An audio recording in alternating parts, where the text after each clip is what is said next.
Hit TV YouTube channels లో మీ వ్యాపార ప్రకటనలకు మరియు ప్రమోషనల్ ఇంటర్వ్యూస్ కోసం వెంటనే సంప్రదించండి. ఎప్పుడైతే సీఎంగా ఉన్నారో వాళ్ళ వెనక ఒక బ్యాచ్ ఉండేది. ఆపోజిషన్ అప్పుడు టీడీపీ గురించి దురుసుగా ఎవరైతే మాట్లాడతారో కొడాలి నాని గారు కానివ్వండి, వంశీ గారు కానీ, రోజా గారు కానివ్వండి, ఇంకా చెప్పుకుంటూ పోతే ఒక 6-7 మెంబర్స్ ఒక బ్యాచ్ ఉన్నారు. సో వాళ్ళందరూ ఢిల్లీ టూర్ ఆయన ధర్నా చేసేటప్పుడు ఒక్కళ్ళు కూడా కనిపించలేదు సార్ వాళ్ళ వెనక. ఏం మరి మానేసి దూరం పెట్టారా లేకపోతే ఏంటి సార్ పరిస్థితి ఏంటి? జగన్మోహన్ రెడ్డి వాళ్ళే దూరం అయ్యి ఉంటారు. వాళ్ళే దూరం అయ్యారు. తెలియదు, నాకు తెలియదు, నాకు అసలు ఐడియా లేదు. మీరు చెప్పేదాకా నేను అబ్జర్వ్ కూడా చేయలేదు. మేము అబ్జర్వ్ చేసింది ఏంటంటే ఎవరైతే దురుసుగా మాట్లాడారో చంద్రబాబు నాయుడు గురించి, ఈవెన్ కొడాలి నాని అంబటి రాంబాబు ఉన్నట్టున్నాడే. అంబట్రాంబాబు ఒక్కడే ఉన్నారు. కొడాలి నాని గారు కానివ్వండి, వల్లభనేని వంశీ గారు కానివ్వండి, రోజా గారు కానివ్వండి, ఇంకా చెప్పుకుంటూ పోతే చాలా మంది ఉన్నారు. కొంతమంది ఎమ్మెల్యేస్, మంత్రి జోగి రమేష్ గారు కానివ్వండి. సో వాళ్ళందరూ అక్కడ కనిపించని పరిస్థితి. సో ఆ సిచ్యువేషన్ ఎందుకు వచ్చింది? జగన్మోహన్ రెడ్డి గారు అన్ని దూరం పెట్టారా లేకపోతే వీళ్ళే దూరం అయ్యారా సర్టెన్ ఎమ్మెల్యేస్? అందరూ పదవులు ఉంటే వచ్చేవాళ్ళమ్మా, పవర్లో ఉంటే వచ్చేవారు, పవర్లో లేరు. అది కూడా నికృష్టమైన స్టేజ్లో ఉన్నారు. ఈ స్టేజ్లో ఉన్న వాళ్ళకి వెళ్ళి ఏం చేస్తారు? డబ్బులు దానికి పెట్రోల్ ఇప్పుడు ఢిల్లీ వెళ్ళాలంటే ఒక్కొక్కళ్ళకి మళ్ళీ టికెట్, ఇంతకుముందు గవర్నమెంట్ టికెట్లు ఇచ్చేది, ఇప్పుడు సొంత డబ్బులతో వెళ్ళాలి. ఎందుకు ఎందుకు పెట్టుకుంటుంది పార్టీ? జగన్మోహన్ రెడ్డి పెట్టుకోరు.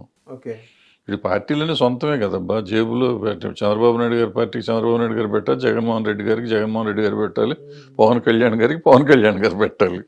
అంతేగాని ఈ పార్టీలు అంటే వీళ్ళేగా పార్టీ అంటే, నాయకులు వాళ్ళే, రాజ్యం వాళ్ళదే కదా.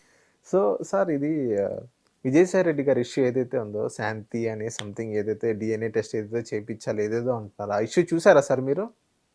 ఇప్పుడు మనం చదువుకుని ఒక స్టేజ్లో ఉన్నాం, సమాజంలో ఒక స్థాయిలో ఉన్నాం కదా.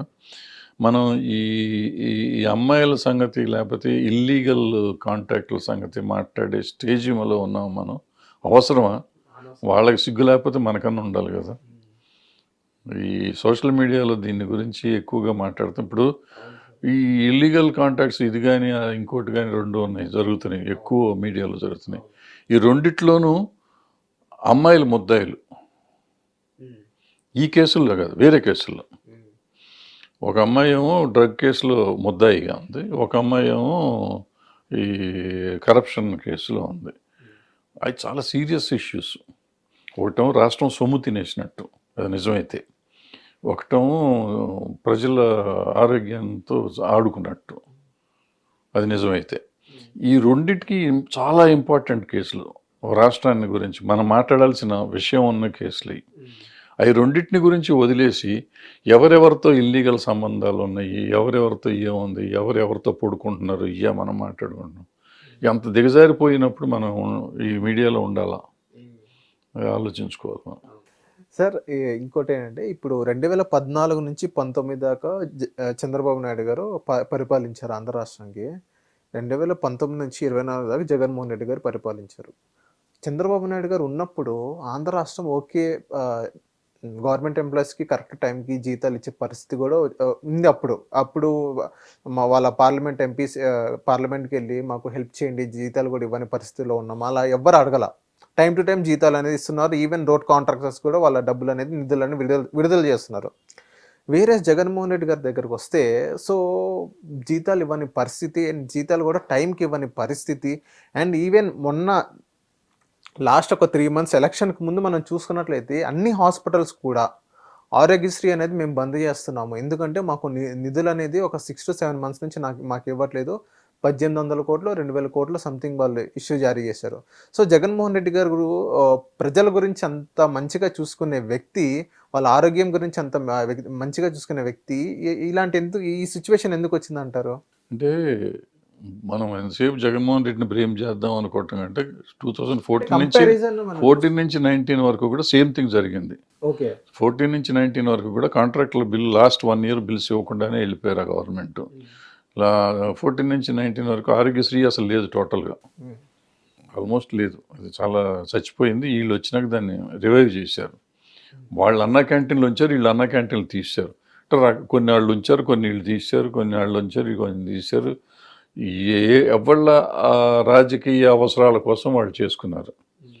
సో ఈ నెల జీతాలు ఇవ్వలేదు అనేది టైంకి ఇవ్వలేదు, కానీ ఇచ్చారు. వీళ్ళు కూడా ఇవ్వటం ఇచ్చారు, టైంకి ఇవ్వలేదు. ఒక రోజు లేట్, ఒక వారం రోజులు లేటు, 10 రోజులు లేటు చేసుకుంటారు. సో అది ఇంపార్టెంట్ కాదు. బట్ వీళ్ళు ఏంటంటే సరైన పాలన చేశారా లేదా. ఇప్పుడు కొంప మునిగేది ఏంటి, 1వ తారీఖు ఇచ్చే జీతం 10వ తారీఖు ఇస్తే కొంపేం మునగదు. బట్ పాలనే సరిగ్గా లేనప్పుడు అది కూడా తప్పుగా కనపడుతుంది అనమాట. అంటే వీళ్ళు కూడా సహకరిస్తారు. ఇప్పుడు నిజంగా రాష్ట్రానికి ఇబ్బంది వచ్చింది అనుకుంటే గవర్నమెంట్ ఎంప్లాయీస్ 10 రోజులు లేట్ అయినంత లోపల కొంప హడావిడి ఏం చేసేవారు కాదు. వీళ్ళు రాష్ట్రాన్ని కూడా తప్పు చేస్తున్నారు, ఇది కూడా తప్పు చేస్తున్నారు అనేసరికి కమోషన్ ఎక్కువ వచ్చింది. ఓకే సార్, నిన్న అసెంబ్లీలో 2 బిల్లులు తీసుకొచ్చారు. ల్యాండ్ టైటిలింగ్ యాక్ట్ అని, అది కీలకంగా పాత్ర పోషించింది కూటమి ప్రభుత్వానికి. దాన్ని రద్దు చేయడం ఒకటి. అండ్ ఈవెన్ జగన్మోహన్ రెడ్డి గారు వచ్చిన తర్వాత ఎన్టీఆర్ హెల్త్ యూనివర్సిటీని వైఎస్ఆర్ హెల్త్ యూనివర్సిటీగా మార్చడం, వీళ్ళు వచ్చిన తర్వాత వైఎస్ఆర్ యూనివర్సిటీని ఇప్పుడు నార్మల్గా ఎన్టీఆర్ యూనివర్సిటీగా మార్చారు. సో జగన్మోహన్ రెడ్డి గారు పేరు మార్చడం ఎంతవరకు కరెక్ట్ అంటారు?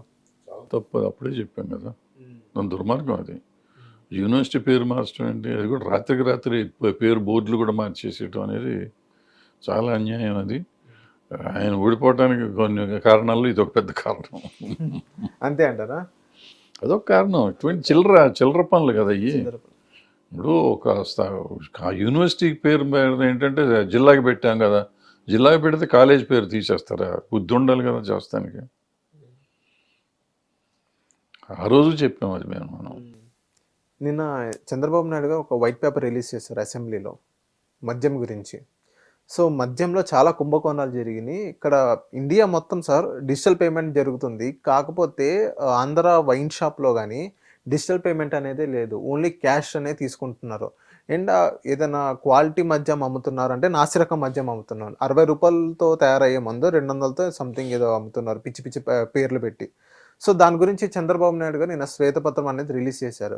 అండ్ ఇదే ఏదైతే మద్యం గురించి జగన్ గారు హయాంలో వీళ్ళు క్వశ్చన్ చేసేటప్పుడు వాళ్ళు ఏమన్నారంటే, ఏదైతే ఈ బూమ్ బీర్, ఈ స్పెషల్ స్టేటస్, ఏదైతే ఈ పేర్లు ఏదైతే ఉన్నాయో దానికి పర్మిషన్ ఇచ్చిందే చంద్రబాబు నాయుడు గారు అని వాళ్ళు చెప్పుకుంటూ వచ్చారు.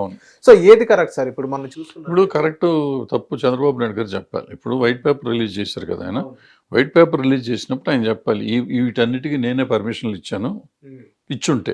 ఇవ్వకపోతే నేను ఇవ్వలేదు, ఆ వైట్ పేపర్లో ఆయన మెన్షన్ చేయాలి. అది ఆయన డ్యూటీ. నిజాయితీగా ఇప్పుడు ప్రజలు అంత బ్రహ్మరథం పెట్టినప్పుడు ప్రజలకు సమాధానం చెప్పాల్సిన బాధ్యత ఆయనకు కూడా ఉంది కదా. ఈ ఈ ఈ బ్రాండ్లన్నీ మేమే చేసాం, అప్పట్లో చేస్తే ఇచ్చారు, బట్ మిగిలినవి కూడా ఇవ్వాల్సింది, ఈ కూడా ఇచ్చి ఉండాల్సింది, నేనే చేశానని చెప్పాలి. చేయకపోతే నేను చేయలేదు, ఆ దుర్మార్గులు ఇట్లా అబద్ధాలు ఆడారని చెప్పాలి.